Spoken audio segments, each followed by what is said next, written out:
Olá, sejam bem-vindos a mais um estudo bíblico da Igreja Metodista. Apesar de não ser presencial, isso não impede que estejamos na presença de Deus e do seu Santo Espírito. E é essa presença que vamos invocar neste momento em oração. Pai querido, nós queremos desde já agradecer por todos os meios que tu nos concedeste, que estão ao nosso alcance e que proporcionaram que este estudo bíblico seja visualizado por todos aqueles que se ligaram neste momento e nós sabemos que isso é graças à força que nos dás, à capacidade que nos dás para obter estes meios, e isso é através do teu Santo Espírito. Este Santo Espírito que nós pedimos que seja agora connosco, que trabalhe em mim como canal da graça, canal da tua graça, para que possa transmitir a palavra e para que essa palavra possa chegar a todos que estejam a ver, em qualquer lugar em onde se encontrem. E em qualquer momento, que possa também abrir os seus corações, renovar as suas mentes, que possa produzir frutos através do teu Santo Espírito, que de frutos através da tua palavra. É isto tudo o que te pedimos e agradecemos, em nome de Jesus. Amém. O título do estudo de hoje é o mandamento mais importante. Como iremos ver, esta é uma expressão do próprio Senhor Jesus que, durante o seu ministério entre os homens, fez mais adversários do que seguidores. E estes adversários de Jesus tratavam de o confrontar com determinadas situações delicadas, colocando-lhe perguntas matreiras, diria mesmo maliciosas, tentando apanhá-lo em falso, em flagrante delito, por exemplo, de blasfémia. Podiam assim obter um motivo para o culparem e o condenarem, pois, por mais dividida que estivesse a sociedade israelita daquela época, havia algo que uniu aqueles diferentes grupos, que era precisamente Jesus Cristo e a necessidade que eles tinham de o fazer desaparecer definitivamente do seu meio, de o silenciar.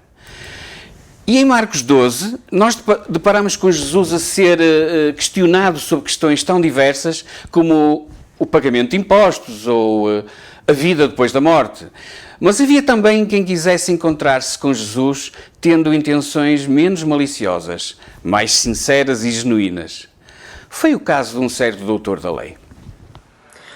Um doutor da lei que se aproximou e ouviu aquela discussão, vendo que Jesus tinha respondido bem, fez-lhe esta pergunta: qual é o mais importante de todos os mandamentos? Jesus esclareceu: o mais importante é este: escuta, Israel. O Senhor nosso Deus é o único Senhor. Ama o Senhor teu Deus com todo o teu coração, com toda a tua alma, com todo o teu entendimento e com todas as tuas forças. E o segundo em importância é este: ama o teu próximo como a ti mesmo. Não há nenhum mandamento mais importante do que estes. E o doutor da lei disse: muito bem, mestre.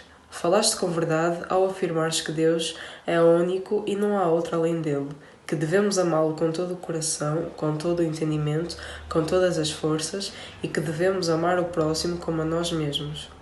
Cumprir estes mandamentos é melhor do que queimar animais em sacrifício e fazer outras ofertas. Jesus ouviu que a opinião do doutor da lei era muito sensata e concluiu: não andas longe do reino de Deus. Depois disto, ninguém mais teve coragem de lhe fazer perguntas. Depois de escutarmos esta porção do Evangelho, nós podemos fazer as seguintes perguntas ao texto bíblico. Por exemplo, ao texto, diz-nos: o que é que tu nos queres ensinar sobre a lei? Ou o que é que tu nos queres ensinar sobre o amor? E, por último, como é que nós devemos lidar com tudo isso? Ora, os doutores da lei passavam grande parte do seu tempo estudando e organizando a lei, estabelecendo regras a partir dessa lei. Diz-se que há 613 regras na lei do Antigo Testamento e os doutores estavam sempre a tentar distinguir quais eram as mais pesadas e as mais leves. Por isso, para este interlocutor de Jesus, a questão era a seguinte: das centenas de regras e mandamentos, qual será a mais importante? Qual será a top one? E Jesus vai então buscar 2 mandamentos ao Antigo Testamento sobre amar a Deus e amar o próximo, que Aliás, os judeus conheciam muito bem de cor. Um deles em Deuteronômio 6 que diz o seguinte: escuta, Israel, o Senhor e só Ele é o nosso Deus. Ama o Senhor teu Deus com todo o coração, com toda a tua alma e com todas as tuas forças. E em Levítico 19 nós podemos ler: não tenhas sentimentos de vingança ou de rancor para com o teu próximo, mas ama o teu próximo como a ti mesmo. Com estes dois mandamentos, Jesus cozinha toda a lei de Deus de modo a resultar apenas num princípio: o amor. O amor dirigido a Deus e o amor dirigido às pessoas, aos nossos semelhantes, ao nosso próximo. E ao longo dos tempos, sempre houve quem acreditasse na existência de um confronto entre lei e amor. E nós próprios, mesmo sendo crentes, submetemos muitos aspectos da nossa vida a uma aparente tensão entre estes dois polos opostos, aparentemente opostos, a lei e o amor. No fundo, trata-se de obter uma resposta à seguinte pergunta: eu devo fazer o que é legal, o que é legítimo, ou devo fazer o que o amor determina? Há correntes de pensamento ditas modernas que afirmam que não há leis absolutas, todas as leis são relativas. Aliás, até mesmo esta afirmação, todas as leis são relativas, é, por si só, relativa, pois apresenta, segundo alguns pensadores, uma exceção, como qualquer lei, como qualquer regra, que essa exceção é a lei do amor. Ou seja, é a obrigação de amar. E essa seria, segundo esses pensadores, ou alguns pensadores, a única lei absoluta. Mas Jesus não coloca as coisas desse jeito. Jesus não faz essa relativização da lei, perdão. O Jesus não está elegendo duas leis para se sobreporem às restantes. Nem está a dizer que o amor deve prevalecer sobre a lei, de maneira nenhuma. Mas sim, Jesus está a mostrar a prioridade a dar ao amor no âmbito da lei. A prioridade a dar ao amor no âmbito da lei. A lei tem de ser encarada como uma forma de dar e de mostrar amor a Deus e ao próximo, pois só assim é que a lei estará a ser cumprida. Por outras palavras, a Bíblia, através do próprio Jesus, diz-nos que a lei tem como objetivo proporcionar uma vida onde o amor reine. Jesus veio apresentar a lei de Deus como um modo de nos instruir na construção de uma vida onde reine o amor.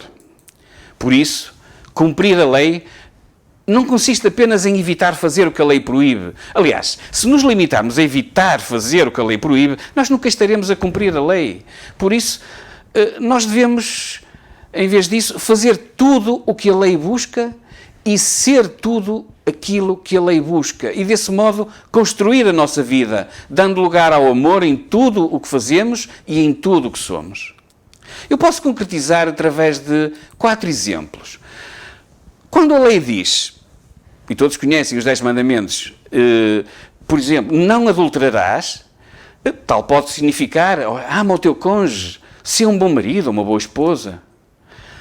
Quando a lei diz não matarás, isso pode significar ser um próximo, ama os outros, sacrifica-te por eles. E quando a lei diz não roubarás, poderá significar ser honesto e generoso. Ou, quando diz não dirás falso testemunho, poderá significar ser transparente, não mintas.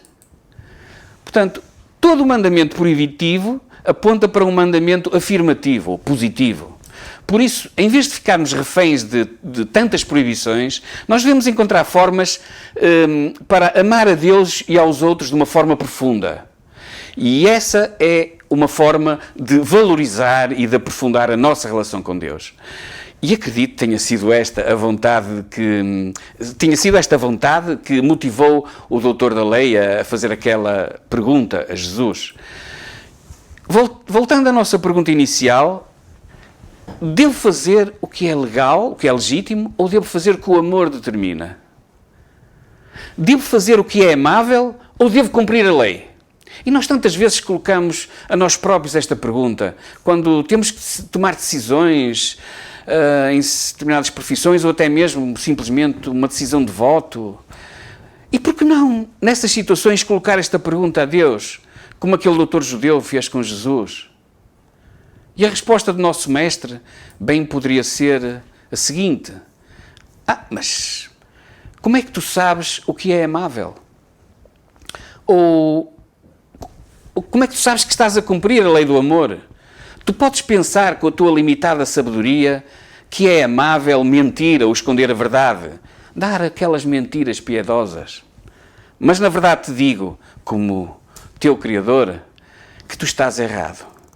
Para que é que achas que serve a lei? A lei é a resposta de Deus à seguinte questão: o que significa fazer o que é amável? E a resposta de Deus a esta questão é: olha, faz o seguinte, obedece à lei. Obedece à lei e então poderás dizer que és, em verdade, uma pessoa amável, amorosa, uma pessoa que cumpre o amor.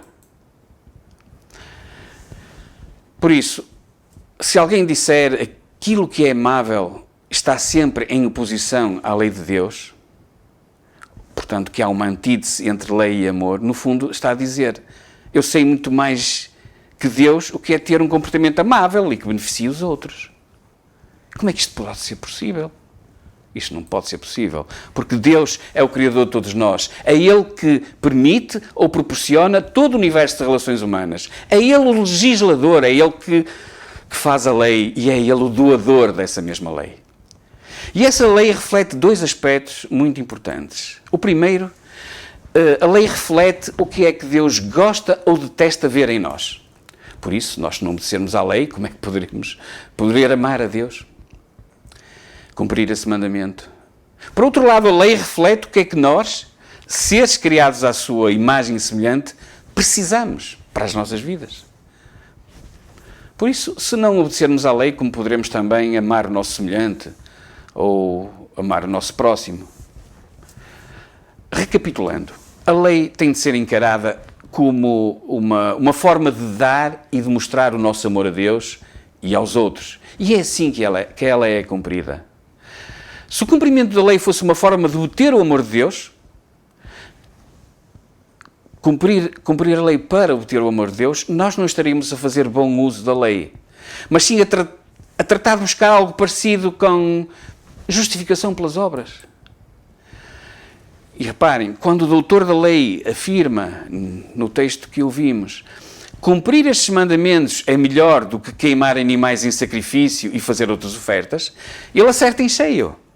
Ou então, e eu acredito que seja isto, ele conhecia muito bem os profetas, como o doutor da lei que era. Ele conhecia muito bem o profeta Oseias, onde Deus afirma em Oseias 6, versículo 6, é a bondade que eu quero, mais do que os sacrifícios. Prefiro que me reconheçam como Deus, em vez de me oferecerem holocaustos.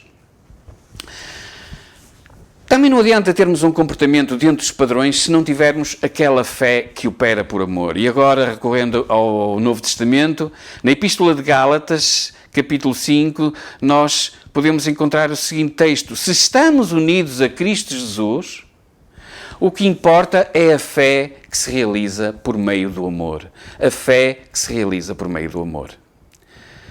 Queridos amigos, na Bíblia o amor não é um sentimento. O amor é um mandamento. É algo que implica ação. O amor não é apenas emoção. O amor é, sobretudo, um dever. Amar é dar prioridade às necessidades e interesses dos outros. Se eu colocar os interesses do meu próximo à frente dos meus próprios interesses, mesmo que eu tenha algo contra ele, ou não gosto dele, ou que ele seja meu inimigo, então estarei a amar o meu próximo. Eu poderei estar também a amar o meu inimigo.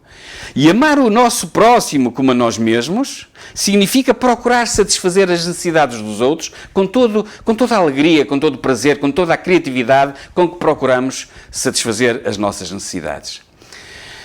Uma última pergunta que podemos colocar: em que medida é que a pergunta do doutor da lei a Jesus é sensata? E porquê é que Jesus lhe diz que não anda longe do reino de Deus? O doutor da lei admite que estes dois mandamentos são os mais importantes, muito mais do que todas as regras relativas a sacrifícios, ofertas, holocaustos, tudo isso junto. Ele percebeu que tudo isto não consegue resolver o problema do pecado.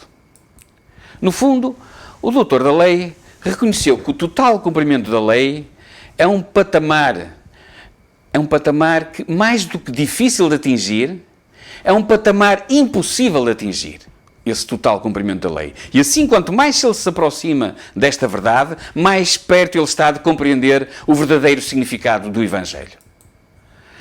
Por isso, se nos concentrarmos exclusivamente em normas e regulamentos, podemos começar a sentir-nos pessoas justas, retas. Mas quando começamos a olhar para a atitude de coração que a lei está realmente a exigir, vou repetir, mas quando começamos a olhar para a atitude de coração que a lei está realmente a exigir, então nós começamos a perceber o quanto necessitamos da graça e da misericórdia de Deus. E este é sempre o primeiro passo, para entender o Evangelho. Jesus mostra-nos as boas novas da sua obra na cruz, convencendo-nos de que não nos podemos salvar a nós próprios. Ou seja, Deus conforta-nos, abençoa-nos com a sua graça, mas Ele também se preocupa em sacudir-nos, ou mesmo incomodar-nos, mostrando-nos a lei. E mostrando, ao mesmo tempo, quão justa é essa lei e quão impossível é cumpri-la na íntegra. Aceitar a impossibilidade humana de atingir os patamares de Deus e a impossibilidade da prática religiosa, a questão das ofertas, dos sacrifícios, por exemplo, nos salvar, esse é o primeiro passo que podemos dar em direção a Jesus. E para descobrir a verdade, a bondade e a beleza do Evangelho, podem bastar 2 passos, que são os seguintes. O primeiro passo será descobrir que tu és mais pecador do que tu alguma vez julgaste ser. E o segundo passo é descobrir que, mesmo assim, tu és mais amado por Jesus do que alguma vez esperaste vir a ser. E que por Ele, por Jesus, podes ser perdoado de todos os teus pecados e podes ser continuamente transformado. Assim seja. Amém.